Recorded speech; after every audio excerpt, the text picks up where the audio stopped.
আসসালামু আলাইকুম। আরো একবার আপনাদেরকে স্বাগত জানাচ্ছি মিস্টার ব্যাংকার চ্যানেলে। আশা করি আপনারা ভালো আছেন, সুস্থ আছেন। সিবিসিএস এর ইউসিপি 600 নিয়ে আমাদের আলোচনা চলছিল। সেই ধারাবাহিকতায় আজকে আমাদের আলোচ্য বিষয় হচ্ছে UCP 600 article 13 bank to bank reimbursement arrangement.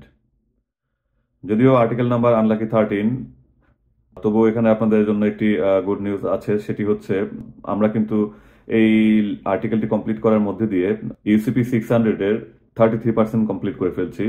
কারণ ইউসিপি 600 এর 30-90 আর্টিকেলস আছে। আজকে আমরা 13তম আর্টিকেল আলোচনা করে ফেলছি, তার মানে আমাদের কিন্তু 33% আলোচনা শেষ হয়ে যাচ্ছে। এই article 13 bank to bank reimbursement, এই আর্টিকেলটি আলোচনার আগে আমরা কিছু কমন প্রসিডিওর আরেকবার একটু রিভিউ করে নিই। প্রথমত যখন আমরা এলসি ইস্যু করি তখন এলসি একটা ফ্লোতে বেনিফিশিয়ারি পর্যন্ত পৌঁছায়, ইস্যুইং ব্যাংক, তারপর অ্যাডভাইজিং ব্যাংক, প্রয়োজনে second advising bank, then beneficiary. তো ডকুমেন্ট এলসিটি যখন একবার বেনিফিশিয়ারির কাছে পৌঁছালো, এরপরে বেনিফিশিয়ারি গুডস এক্সপোর্ট করে দেয়। আর অন্যদিকে ব্যাংকিং চ্যানেলে কিন্তু সেই ডকুমেন্টটা আবার ইস্যুইং ব্যাংক পর্যন্ত ফিরে আসতে থাকে। বেনিফিশিয়ারি এসে ডকুমেন্ট সাবমিট করে নমিনেটেড ব্যাংকের কাছে, নমিনেটেড ব্যাংক জেনারেলি সেটা আবার ইস্যুইং ব্যাংকের কাছে ফরওয়ার্ড করে থাকে। তো প্রথমে হচ্ছে একবার এলসি ফ্লো, তারপর আবার আসবে আপনার ডকুমেন্ট ফ্লো ইস্যুইং ব্যাংক পর্যন্ত। তারপরে আরেকটা ধাপ থাকে ফাইনালি ইস্যুইং ব্যাংক থেকে আবার সেই নমিনেটেড ব্যাংক বা বেনিফিশিয়ারি পর্যন্ত একটি রেমিটেন্স ফ্লো। তো প্রথমে হচ্ছে এলসি ফ্লো যাচ্ছে বেনিফিশিয়ারি পর্যন্ত, issuing bank, then advising bank, then second advising bank, then beneficiary. এরপর বেনিফিশিয়ারি ডকুমেন্টটি আবার বেনিফিশিয়ারি থেকে আসছে ইস্যুইং ব্যাংক পর্যন্ত, beneficiary, nominated bank, issuing bank. এরপরে সবকিছু কমপ্লাইং হলে আবার একটা ফ্লো যাচ্ছে বেনিফিশিয়ারি পর্যন্ত, সেটা হচ্ছে রেমিটেন্স ফ্লো। নমিনেটেড ব্যাংক সাধারণত যেটা করে, ইস্যুইং ব্যাংকে যে ফরওয়ার্ডিংটি দিয়ে পাঠায় সেখানে ডলার ডলারের বিল হলে নিউ ইয়র্কের সেটেলমেন্ট ব্যাংকের নাম দিয়ে দেয়। ইস্যুইং ব্যাংক তার ব্যাংকের মাধ্যমে সেই নিউ ইয়র্কের ফান্ডটা ট্রান্সফার করে, সেই ফান্ডটা আলটিমেটলি নিউ ইয়র্কের অ্যাকাউন্ট থেকে আবার বেনিফিশিয়ারির নমিনেটেড ব্যাংকের মাধ্যমে আবার বেনিফিশিয়ারির হাত পর্যন্ত গিয়ে পৌঁছায়। তো আহ, এই যে একবার যাচ্ছে, আসছে, আবার যাচ্ছে। তো আমরা সেই সাইকেলের আমরা আজকে রেমিটেন্স ফ্লো এর যেই পার্টটুকু বা একদম ফাইনাল পার্টটুকু, সেই স্টেজটুকু কিন্তু আমরা আলোচনা করব এই আর্টিকেলের মাধ্যমে। নমিনেটেড ব্যাংক যখন ডকুমেন্ট পাঠাবে ইস্যুইং ব্যাংকের কাছে, এবং সেখানে অবশ্যই তার ইনফরমেশন মেনশন করা থাকে যে সে কিভাবে রেমিটেন্সটি পেতে চায় ইস্যুইং ব্যাংকের কাছ থেকে, সেই ইনফরমেশনও সেই ফরওয়ার্ডিং লেটারে কিন্তু মেনশন থাকে। সেই এক্সপোর্টের রেমিটেন্স বা এক্সপোর্ট প্রসিডটি পাওয়ার দুটি উপায় থাকে। এক হচ্ছে নর্মাল ওয়ে, যে নমিনেটেড ব্যাংক ফরওয়ার্ড করে দিল ইস্যুইং ব্যাংকের কাছে, ফরওয়ার্ডিং লেটারে বলে দিল এই হচ্ছে আমার ইন্টারমিডিয়ারি ব্যাংক, এর মাধ্যমে তুমি আমাকে রেমিটেন্সটা সেন্ড করো। অথবা এলসিতে আরেকটা অপশন থাকতে পারে, এলসি ইস্যুর সময় বলা থাকতে পারে যে ইস্যুইং ব্যাংক বলে দিতে পারে যে যখন রেমিটেন্সের সময় আসবে তুমি তুমি ডকুমেন্ট আমার কাছে পাঠিয়ে দেবে, কিন্তু থার্ড আরেকটি ব্যাংকের কাছে ক্লেম করে তুমি তোমার রেমিটেন্সটি নিয়ে নেবে। তো এই টোটাল এই রেমিটেন্সের প্রসেসিং ব্যাপারটাকে রিইম্বার্সমেন্ট বলা হচ্ছে। তো নর্মাল কেসে দেখা যায় ডকুমেন্ট ফরওয়ার্ডিং এর সাথে যখন ডকুমেন্টটা ফরওয়ার্ড করা হয় তখন ডকুমেন্টটা হাতে পাওয়ার পর ইস্যুইং ব্যাংকের রেসপন্সিবিলিটি থাকে যে রেমিটেন্সটা কিভাবে নমিনেটেড ব্যাংক পর্যন্ত পৌঁছে দেবে। অথবা আরেকটা অপশন যেটা বললাম যে দুটি অপশন থাকে, দ্বিতীয় অপশনটি হচ্ছে এলসি ইস্যুর সময়ই ইস্যুইং ব্যাংক বলে দিতে পারে যে এটা নমিনেটেড ব্যাংকে থার্ড কোনো ব্যাংক থেকে ক্লেম করে রিইম্বার্সমেন্টটা নিয়ে নিতে হবে। তো আমাদের আর্টিকেল হচ্ছে এই রিইম্বার্সমেন্ট থার্ড কোনো ব্যাংক থেকে যে ক্লেম করে নিয়ে নিতে হবে, স্পেসিফিক্যালি ওই ব্যাপারটা নিয়েই হচ্ছে এই আমাদের UCP 600 article 13 bank to bank reimbursement arrangement. এই আর্টিকেলটিও বরাবরের মতোই আর্টিকেলটি খুব বেশি বড় নয়। আর্টিকেলে 3টি পয়েন্ট আছে। তো চলুন আমরা পয়েন্টগুলো জেনে নেই। এই আর্টিকেলটা আলোচনা করতে গেলে এখানে আপনি দুটি সিনারিও এবং 3টি ক্যারেক্টার পাবেন। মানে এটা যদি এটাকে একটা আমরা ধরে নিই যে একটি নাটক বা সিনেমা, তাহলে সেই সিনেমাটা খুব ছোট এবং এখানে জাস্ট দুটি সিনারিও বর্ণনা করা আছে এবং 3টি ক্যারেক্টার। সিনারিও দুটি হচ্ছে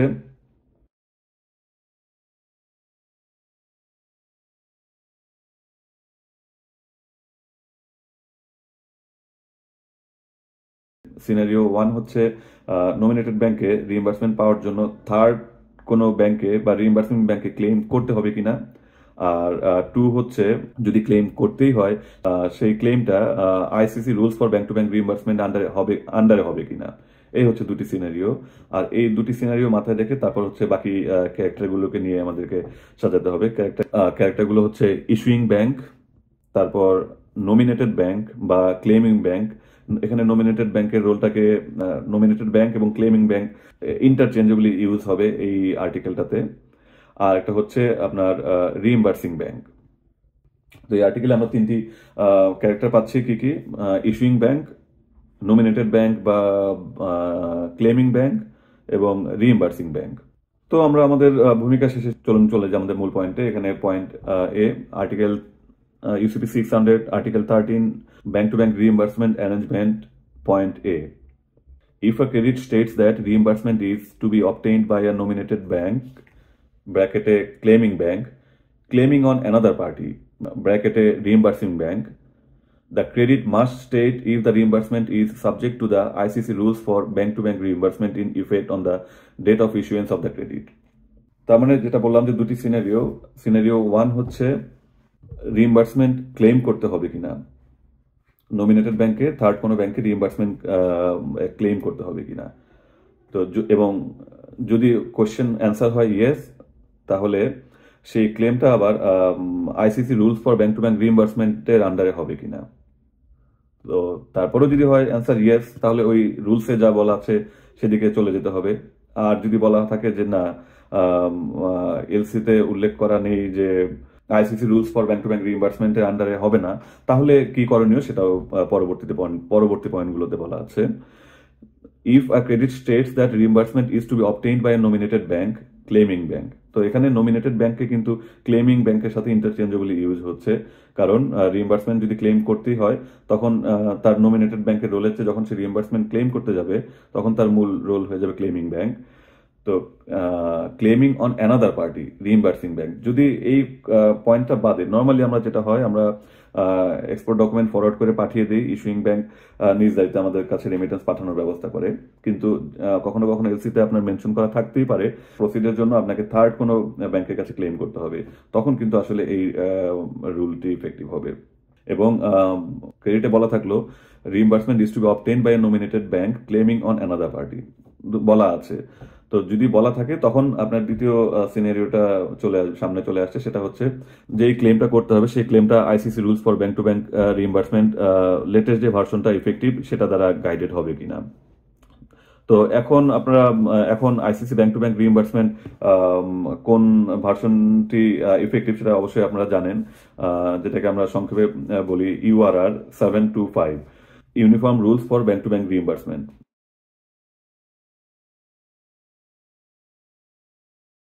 আইসিসি লেটেস্ট যে রুলটি এখন bank to bank reimbursement guide করছে সেটি হচ্ছে uniform rules for bank to bank reimbursement বা URR পাবলিকেশন নাম্বার 725, যেটাও আসলে 2008 সাল থেকে ইফেক্টিভ আছে। এবং এখানে ওরা ভার্সনটি মেনশন করেনি, কারণ ধরে নিয়েছে যে এর মধ্যে যদি কখনো চেঞ্জ হয় যে লেটেস্ট ভার্সনটি থাকবে সেটি দ্বারাই সেই ব্যাংক টু ব্যাংক রিইম্বার্সমেন্টটা গাইডেড হবে। তো এটা হচ্ছে কমন স্টেটমেন্ট। তো কমন স্টেটমেন্টের পরে আমরা চলে যাচ্ছি পয়েন্ট বিতে। তো এখানে বলা হয়েছে যে যদি অন্য কোনো ব্যাংক থেকে ক্লেমিং ব্যাংকে ক্লেম করতেই হয় রিইম্বার্সমেন্টের জন্য, তাহলে ক্রেডিটে অবশ্যই বলা থাকতে হবে যে সেটি URR দ্বারা বা uniform rules for bank to bank reimbursement দ্বারা গাইডেড কিনা। তো বলেছে অবশ্যই বলা থাকতে হবে, তার মানে রিইম্বার্সমেন্টের ব্যাপার আসলে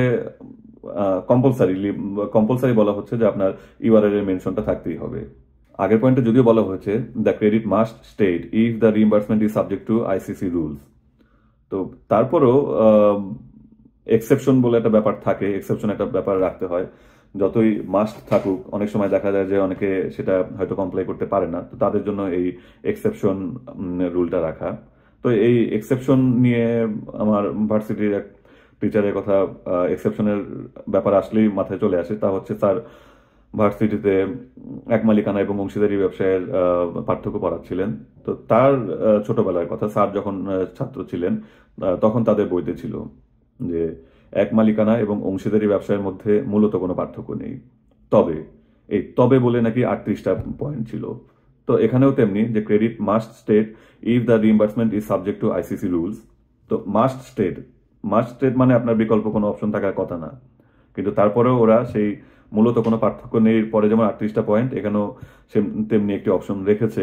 তা হচ্ছে যে অবশ্যই ক্রেডিটে বলার কথা যে এটা আইসিসি রুলস দ্বারা গাইডেড হবে কিনা, সাবজেক্টেড কিনা, কিন্তু তারপরে ধরে নিচ্ছে মাস্টের পরেও কিছু অনেকে হয়তো সেটা মেনশন করবে না। তো তাদের জন্য এই পরবর্তী রুলটি ইউসিবি 600 আর্টিকেল 13.b যদি আইসিসি রুলসের আন্ডারে গাইডেড না হয় তখন হচ্ছে তাহলে এই পয়েন্ট বি এর আন্ডারে গাইডেড হবে।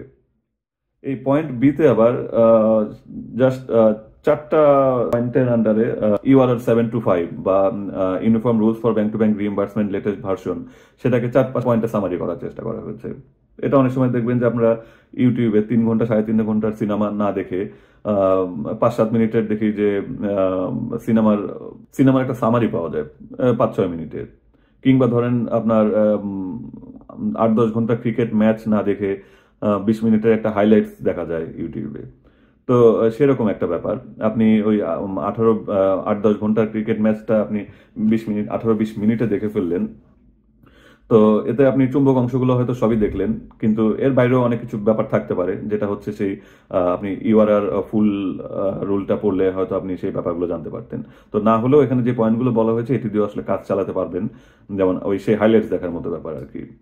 ইউআরআর 725 এ 17টি পূর্ণাঙ্গ আর্টিকেল আছে শুধু আপনার এই ব্যাংক টু ব্যাংক রিইম্বার্সমেন্টকে গাইড করার জন্য। তো সেই ইউআরআর 725 যদি না মেনশন করা থাকে তখন কিন্তু এখানে যে ইউসিপি 600 আর্টিকেল 13.b সেই পয়েন্ট বি এর আন্ডারে যে 4টি পয়েন্ট বলা হয়েছে সেই 4টি পয়েন্ট দিয়েও সেই 17টা পয়েন্টের কাজ চালানো যাবে। তাহলে কিন্তু আপনার একটু সেই ইউআরআর 725 এর প্রতি একটু অশ্রদ্ধা চলে আসতে পারে যে সেই 17টা পূর্ণাঙ্গ আর্টিকেলের যে একটি পাবলিকেশন, সেই পূর্ণাঙ্গ আর্টিকেলের পাবলিকেশনের রিপ্লেসমেন্ট 4টা পয়েন্ট দিয়ে করা যাচ্ছে, তাহলে ওই বাকি কথাগুলো আসলে কি অপ্রয়োজনীয় কিনা? অবশ্যই অপ্রয়োজনীয় না, সেটার অবশ্যই কিছু মাঝে যা আছে কিছু ফজিলত আছে, তবে এটা হচ্ছে একদম মিনিমাম যে এটুকু দিয়েও আপনি চালাতে পারবেন। তো মিনিমাম নলেজ আর সাফিসিয়েন্ট নলেজের মধ্যে একটা পার্থক্য আছে, সেটা অবশ্যই আপনারা স্বীকার করবেন। কারণ যেমন ভার্সিটিতে আমাদের বান্ধবী ফারজানার কথা বলা যায় এই প্রসঙ্গে, যে ভার্সিটি অ্যাডমিশনের জন্য আমাদের কোম্পানি আইনের যে 300-400 ধারা ছিল, সেই কোম্পানি আইনের 300-400 ধারা কিন্তু সে ভার্সিটি পরীক্ষার জন্য মুখস্থ করে ফেলেছিল। আর আমরা যারা একটু ফাঁকিবাজ তারা করেছে কি, শুনেছি অ্যাডমিশন কোচিং এর ভাইয়াদের কাছে যে কোন কোন পয়েন্টগুলো ইম্পর্টেন্ট বা প্রিভিয়াসলি কোন কোন পয়েন্টগুলো এসেছিল বা আসার সম্ভাবনা বেশি, কোম্পানির অবসায়ন, কোম্পানির গঠন প্রণালী, প্রাইভেট লিমিটেড পাবলিক লিমিটেডের পরিচালকের সংখ্যা, মেমোরেন্ডাম অফ অ্যাসোসিয়েশন বা আর্টিকেল অফ অ্যাসোসিয়েশন, এই 5-6টা পয়েন্ট পড়েছি, 10-12টা পয়েন্ট পড়েছি। কিন্তু সে ফারজানা কিন্তু 300-400 মতো পয়েন্ট কোম্পানি আইনে সবগুলো ধারে এসে মুখস্থ করে ফেলেছিল ভার্সিটি অ্যাডমিশনের জন্য। ডেফিনেটলি ফারজানার জ্ঞান বা আন্ডারস্ট্যান্ডিং আমরা যারা 8-10টা পয়েন্ট পড়ে সেই চ্যাপ্টারটা চালিয়ে দিয়ে এসেছি, দুজনের জ্ঞান অবশ্যই সেম হবে না। তো যাই হোক, আলটিমেটলি যখন চান্স পেয়েছি তখন হয়তো আপনি ভাবতে পারেন যে কাজ তো চলে এসেছে, তো কাজ চলার মধ্যেও আসলে সব না। ফারজানা ফিনান্সে পড়েছে, আমরা কোনো রকম টাইটানিক ছেড়ে দেওয়া জ্যাকের মতো লাভ দিয়ে টাইটানিক উঠে পড়েছি লাস্ট একদম শেষের কয়েকজন হিসেবে। তো দুটার মধ্যে অবশ্যই গুণগত পার্থক্য আছে। তেমনি ইউআরআর 725 এর অল্টারনেটিভ হিসাবে এই ইউসিপি 600 আর্টিকেল 13.b তে যে 4টা পয়েন্ট বলা আছে সেটা দিয়ে কাজ চালানো যাচ্ছে। তো ডেফিনেটলি সেই দুটা সেম না, সেই ফারজানার জ্ঞান এবং আমার জ্ঞানের মধ্যে যেই ব্যাপারটা, সেই ব্যাপারটাই কিন্তু এখানেও আছে। কাজে এটা এই 4টা পয়েন্টকে অবশ্যই ওটার অল্টারনেটিভ বলার সুযোগ নেই, তবে অ্যাট মিনিমাম আপনি এটুকু দিয়েও কাজ চালাতে পারবেন। তো সেটুকু আমরা আসলে দেখে নিই যেখানে কি বলা হয়েছে। If a credit does not state that reimbursement is subject to the ICC rules for bank-to-bank reimbursement, the following apply.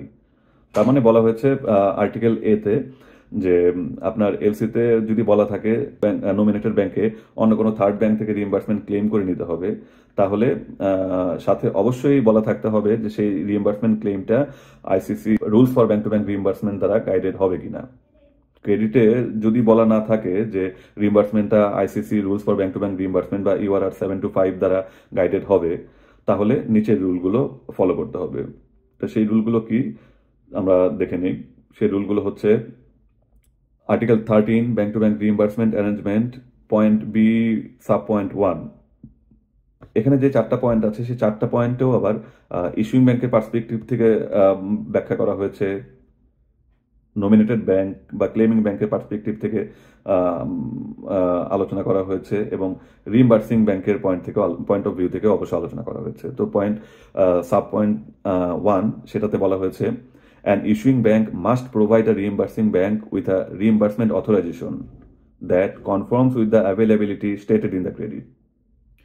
তো প্রথম সেন্টেন্সে বলা হয়েছে an issuing bank must provide a reimbursing bank with a reimbursement authorization that conforms with the availability stated in the credit. তার মানে যখনই এলসিতে mention থাকবে যে থার্ড কোনো ব্যাংক থেকে রিইম্বার্সমেন্ট ক্লেম করে নিতে হবে, তো থার্ড কোনো ব্যাংকে যে আপনি বললেন যে ভাই আমাকে আমার পেমেন্ট দাও, তো থার্ড কোনো ব্যাংকে গিয়ে বললেই তো সে আপনাকে পেমেন্ট দেবে না। থার্ড কোন ব্যাংক, কত পেমেন্ট, কি অ্যারেঞ্জমেন্ট, সে ধরনের একটা আন্ডারস্ট্যান্ডিং বা ইনফরমেশন ডেফিনেটলি থার্ড ব্যাংকের কাছে থাকতে হবে, এবং সেই ইনফরমেশনের বলে আপনি নমিনেটেড ব্যাংক যখন ক্লেম করবে, রিইম্বার্সিং ব্যাংক তখন রিইম্বার্স করবে। তো সেই ইনফরমেশনটা কখন থাকবে, এটাই বলা হয়েছে issuing bank must provide a reimbursing bank with reimbursement authorization. তার মানে ইস্যুইং ব্যাংক এলসিটা যখন ইস্যু করে দিল, সাথে সাথেই কিন্তু রিইম্বার্সিং ব্যাংকেও তাকে রিইম্বার্সমেন্ট অথরাইজেশন দিয়ে দিতে হবে ইস্যুইং ব্যাংকে। রহিম আসতে পারে, এসে আমার নাম বলতে পারে, এসে এই বলতে পারে, বললে তুমি রহিমকে টাকা দিয়ে দিও। তো সেই রিইম্বার্সমেন্ট অথরাইজেশন থাকার পরে যখন রহিম বা নমিনেটেড ব্যাংক গিয়ে টাকা চাবে, তখন কিন্তু আসলে রিইম্বার্সিং ব্যাংক সেই অথরাইজেশন বলে ক্লেমিং ব্যাংক বা নমিনেটেড ব্যাংকে সে টাকাটা দিয়ে দেবে, আদারওয়াইজ কিন্তু দেবে না, সেই রিইম্বার্সমেন্ট অথরাইজেশন যদি প্রিভিয়াসলি তাকে না দেয়া থাকে। এটা স্বাভাবিক কথা, লজিক্যাল কথা। এক হচ্ছে অথরাইজেশন দিয়ে দিতে হবে। দ্বিতীয় কথাটি যেটা পয়েন্ট টু বি নোটেড, তা হচ্ছে the reimbursement authorisation confirms with the availability stated in the credit. এবং যে রিইম্বার্সমেন্ট অথরাইজেশনটা দেওয়া হবে সেটাও ক্রেডিটে যে অ্যাভেলেবিলিটি অপশন থাকবে তার সাথে অবশ্যই সামঞ্জস্যপূর্ণ হতে হবে। আপনার ক্রেডিটে যদি থাকে বাই সাইট পেমেন্ট, কিন্তু রিইম্বার্সমেন্ট অথরাইজেশন যদি আরো পরের কোনো ডেট দেওয়া থাকে, তাহলে তো এটা ইনকনফর্মিটি হলো না। আপনি যখন নমিনেটেড ব্যাংক যখন সাইটে ক্লেম করবে, রিইম্বার্সিং ব্যাংক কিন্তু সাইটে পেমেন্ট দিতে পারবে না। এরপরে পয়েন্ট বি এর সাব পয়েন্ট 1 এর আরেকটি ইম্পর্টেন্ট পয়েন্ট আছে, the reimbursement authorisation should not be subject to an expiry date. সেই রিইম্বার্সমেন্ট অথরাইজেশনের আবার কোনো এক্সপায়ারি ডেট থাকতে পারবে না। এক্সপায়ারি ডেট থাকতে পারবে না, আরও কিছু কারণ আছে।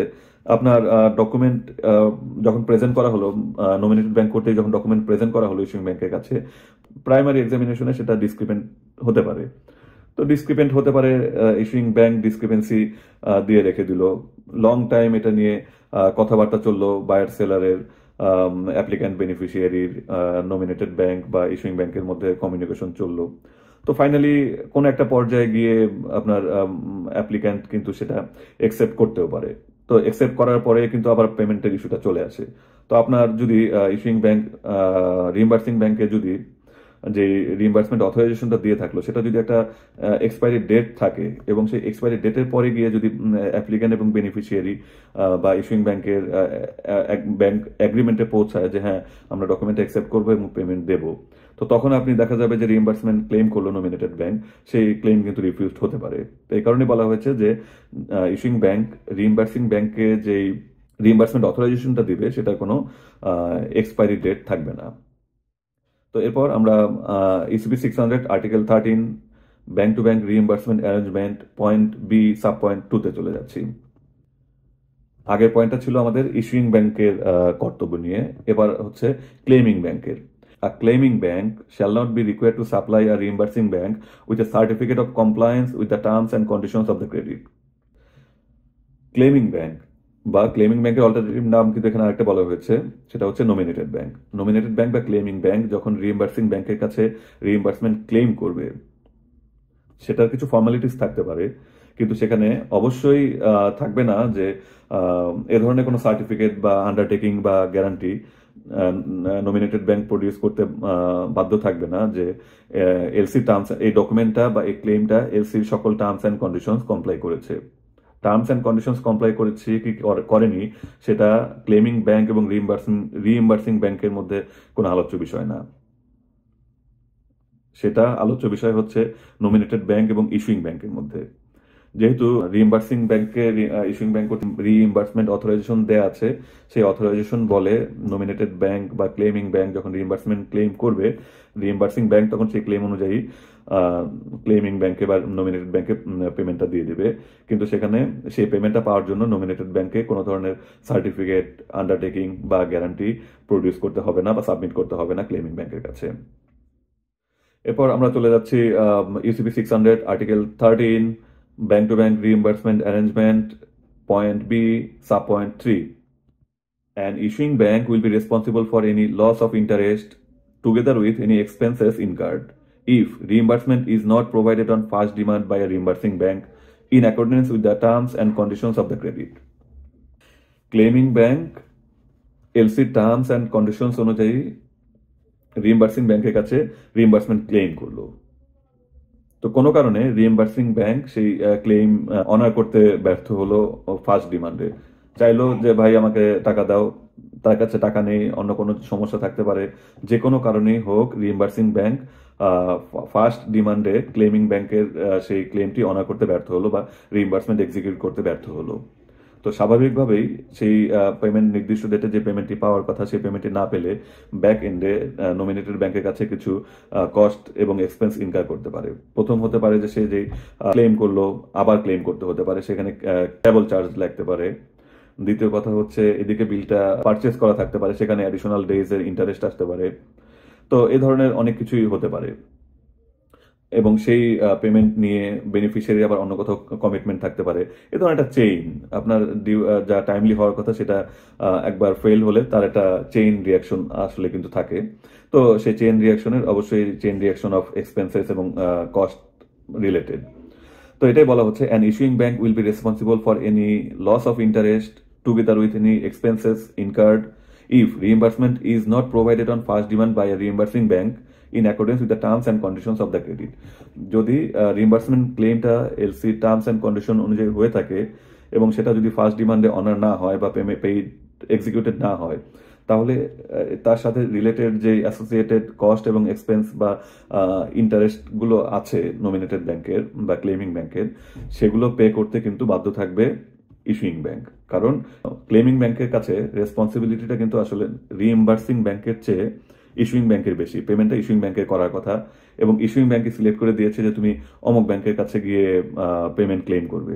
তো তার সিলেক্টেড কোনো ব্যাংকের কাছে, তার অথরাইজড কোনো পার্টির কাছে বা ব্যাংকের কাছে নমিনেটেড ব্যাংক গিয়ে পেমেন্ট ক্লেম করলো, সে পেমেন্ট দিতে ব্যর্থ হলো। তো এই রিলেটেড তার যে নমিনেটেড ব্যাংক এন্ডে যে এক্সপেন্স, কস্ট বা ইন্টারেস্ট, এগুলো সবই যেহেতু ইস্যুইং ব্যাংকের নমিনেটেড ব্যাংক ছিল সেই রিইম্বার্সিং ব্যাংকটি, সেই এক্সপেন্সগুলো কিন্তু আসলে তখন হয়ে যাবে ইস্যুইং ব্যাংকের রেসপন্সিবিলিটি এবং issuing bank loss of interest এবং এক্সপেন্সের জন্য রেসপন্সিবল থাকবে।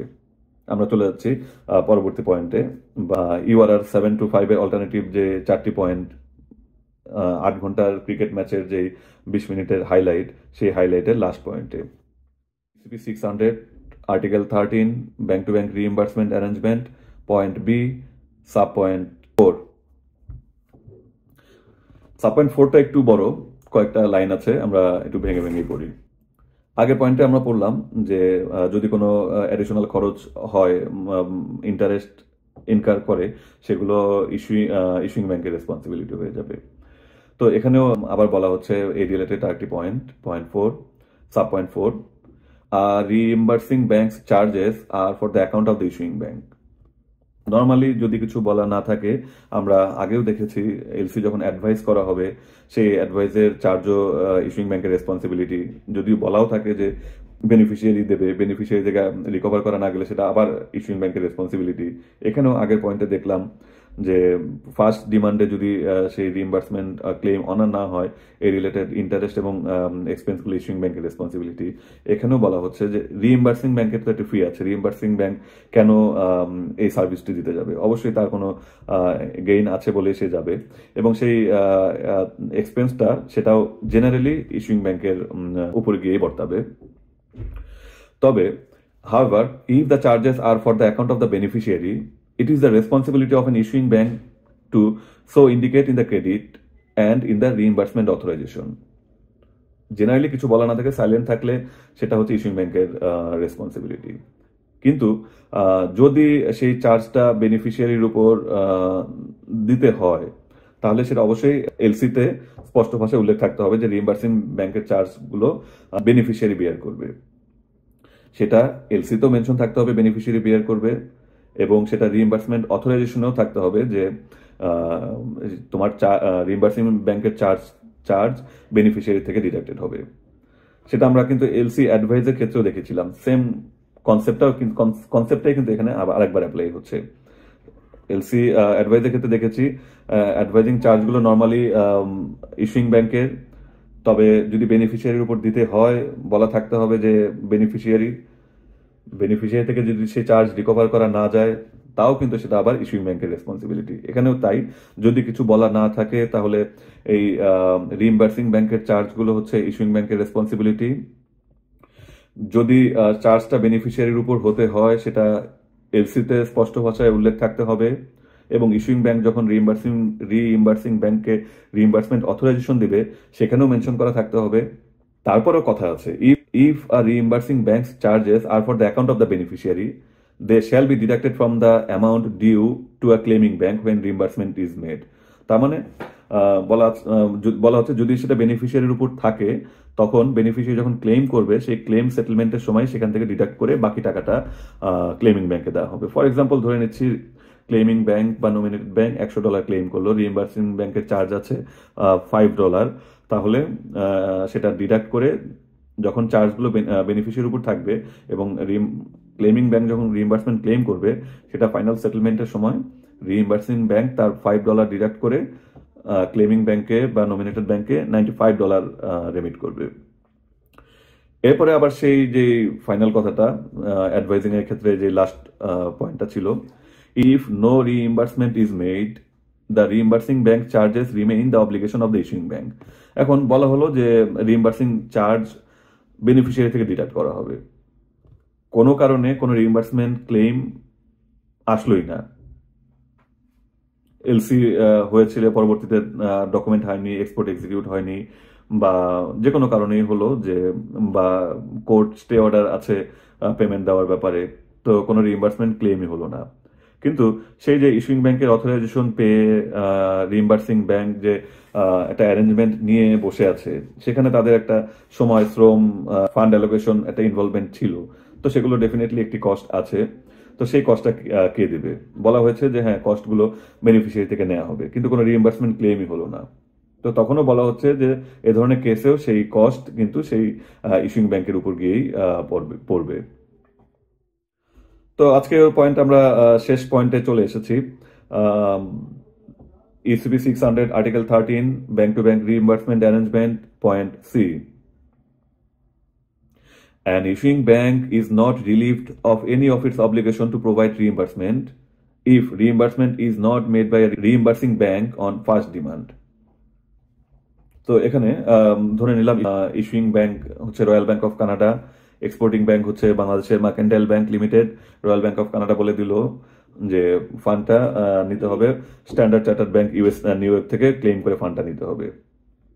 এখন এক্সপোর্ট মার্কেন্টাইল ব্যাংক করে দিল রয়্যাল ব্যাংক অফ কানাডার কাছে ডকুমেন্ট ফরওয়ার্ড করে দিল, এবং সেই এলসির অ্যারেঞ্জমেন্ট অনুযায়ী স্ট্যান্ডার্ড চার্টার্ড ব্যাংক নিউ ইয়র্কে রিইম্বার্সমেন্ট ক্লেম করলো। কিন্তু somehow standard chartered bank new York সেই ক্লেম মিট করতে পারলো না, যে কোনো কারণেই হোক। তখন কি হবে? তখন কি বেনিফিশিয়ারি পেমেন্ট পাবে না? তো তখনও কিন্তু আরবিসি বলে দিয়েছিল যে এসসিবি নিউ ইয়র্কে ক্লেম করে প্রসিডটি রিইম্বার্সমেন্ট পেতে হবে। তো মার্কেন্টাইল ব্যাংক ক্লেম করলো, যে কোনো কারণেই হোক সেই পেমেন্টটি এসসিবি থেকে রিইম্বার্স হলো না। তো তখনও কিন্তু মার্কেন্টাইল ব্যাংকের যেটি করণীয় তা হচ্ছে আবার এসে আরবিসির কাছে ফেরত আসা, বা আরবিসিরই দায়িত্ব যে কোনো কারণে পেমেন্টটি এক্সিকিউট না হলে নিজেই সেই পেমেন্টের ব্যবস্থা করা। তো এটাই বলেছে, an issuing bank is not relieved of any of its obligation to provide reimbursement if reimbursement is not made by reimbursing bank on first demand. তার মানে ফার্স্ট ডিমান্ড কোনো কারণে ব্যর্থ হতে পারে, আপনি সেকেন্ড ডিমান্ড করলে হয়তো পেমেন্ট পেয়ে যেতে পারেন। তো ফার্স্ট ডিমান্ড ব্যর্থ হলে আসলে আপনার সেকেন্ড ডিমান্ডের আগেই কিন্তু এটা রেসপন্সিবিলিটি হয়ে যাচ্ছে ইস্যুইং ব্যাংকের কাছে, যে আমি অ্যারেঞ্জমেন্ট করে রেখেছিলাম, সেই অ্যারেঞ্জমেন্টে ইস্যুইং নমিনেটেড ব্যাংক বা ক্লেমিং ব্যাংক পেমেন্ট পেলো না, তো তখন কিন্তু এটা আসলে ইস্যুইং ব্যাংকের রেসপন্সিবিলিটি হয়ে যাচ্ছে। নমিনেটেড ব্যাংকের যতটা না দায়িত্ব যে সেকেন্ড ক্লেম করা, তার চেয়ে বড় মেইন দায়িত্ব হচ্ছে ইস্যুইং ব্যাংকের সেই রিএম্বার্সমেন্টটি এক্সিকিউট করা। তো এই হচ্ছে অল্প কথায় আমাদের UCP 600 article 13 bank to bank reimbursement arrangement. এই ছিল আমাদের মোটামুটি আজকের আলোচনা। তো আপনারা কিন্তু সাকসেসফুলি ইউসিপি 600 এর 33% কমপ্লিট করে ফেললেন অ্যাট দিস পয়েন্ট। আপনাদের জন্য আপনাদেরকে কংগ্রাচুলেশন এবং আপনাদের জন্য শুভকামনা এবং এক্সপেকটেশন আপনারা বাকি যে 67% আছে সেটাতেও আমাদের সাথে থাকবেন।